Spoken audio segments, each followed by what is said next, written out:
Rank the albums.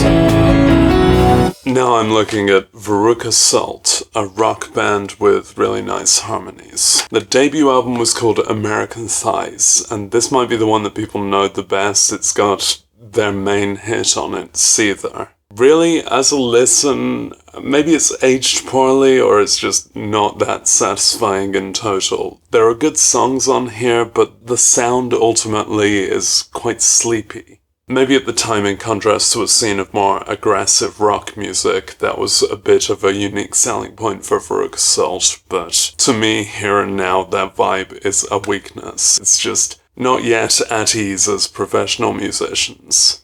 That said, there's several really good songs on here, and they just about shine through the ultimate sound of it. Lazy rock still has its moments, though. The second album is called 8 Arms to Hold You and shows a massive increase in confidence and competence, and in songwriting integrity. This is the good stuff. It's louder, it's more sure of itself, there's 14 tracks on it, and they're all individually worth it and collectively worth it. This ought to be the record that the band are known for. That's going atop the debut. Debut is still reasonable. Then, this is one of those band careers that fractured after the second album. Nina Gordon, one of the two singers, left the band. You can read up on the dirt on that if you want, but I'm interested in the music. And in that case, that kind of means we got more of it as she set out on a solo career, which is really strong in its own right, especially this debut solo album. It's got more of a pop approach, a bit less of the harsher vibe that Louise brought as a singer and guitarist, but not that much less. Just infectious, fun songs performed with a gorgeous yearning in her voice. You could file this as one of those albums when someone goes out and tries to do a pop career, but that's only a slight element and it doesn't make it any less good. There it goes. Nina's second album maintains the same character, despite them being 6 years apart. Is it 6? Right now, they kind of feel like the same piece. They can blur together a bit. Ultimately, in total, there's less strength on this one, less that's essential about it, but you will love the first one, and then you'll want some more, and this is some more. So you know where that's going. But that didn't stop Veruca Salt.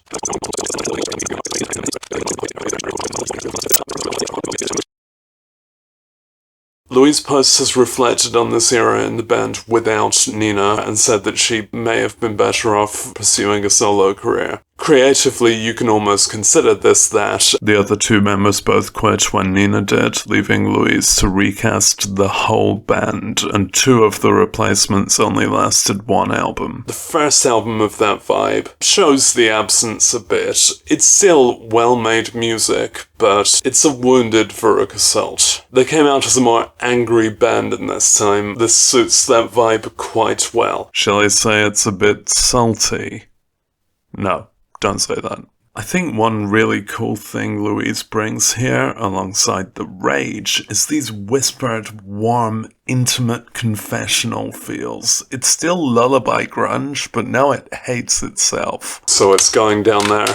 I guess without Nina, they had no idea how to do titles or album covers. The next one's name is so bad that I will intentionally mispronounce it as Ivy, but that's its only real weakness. The band had been recast a bit by now, and that included making one of the best moves ever for any band. I encourage any band to do this when you get the chance, which is employ Callie Scott as your drummer. He is the best drummer. I want him as a drummer. You should want him as a drummer. It turns out he will drum on commission, and I should probably get around to employing him if I can write something worthy. Any 45 minutes or so of the sound of him drumming is going to be a really satisfying listen, but luckily there are also good songs on top of that. This is the once wounded Veruca Salt finding their feet anew, even if they don't have 2 lead singers anymore.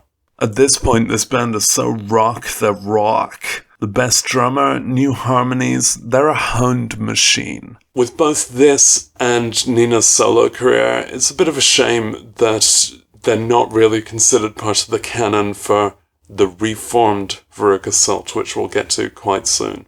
This is from 2006, and I expect that most of the reviews at the time said that they're still making 90s music in 2006, but I find that that's kind of the main thing I'm into. Though the vibe doesn't have much in common, I'm going to have to contrast it with Nina's solo albums. Basically, it's going in between. It is nearly as good as her better solo album. It's going for a very different thing, so it's hard to really contrast them, but I think the beauty of Tonight and the Rest of My Life just edges over it. With these two perspectives, you get the story of the broken friendship, which is totally my kind of thing. Their best singles together are about friendship too, hence harmony, hence warmth, hence rocking out. And yeah, that roughly brings us up to date with the reformed Veruca Salt getting everyone back, because there was a ship of Theseus going on there with the band. You can look up that gossip if you want it, although really their perspective of it is in the music here, in the lyrics. This is a band who really know their strengths and haven't lost any vitality along the way. This is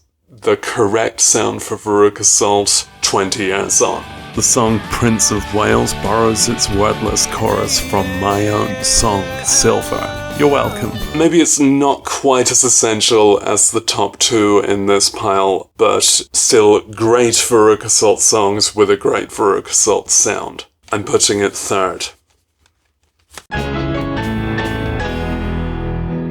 Extra Salt EP Roundup. Their initial demo is impressive enough to bear a mention. It hosts some more convincing performances of American Thighs songs. Blow It Out Your Ass, more like blow your opportunity to work with Steve Albini on absolutely sluggish material. Officially Dead maybe described their career at that point, a 2003 single from a 2000 album, scraping scraps of material for the Australian audience. I've not got a copy and I'm in no rush. Lots of Sound showed that they're officially not dead and is the best product here, but it's eclipsed by the fourth album.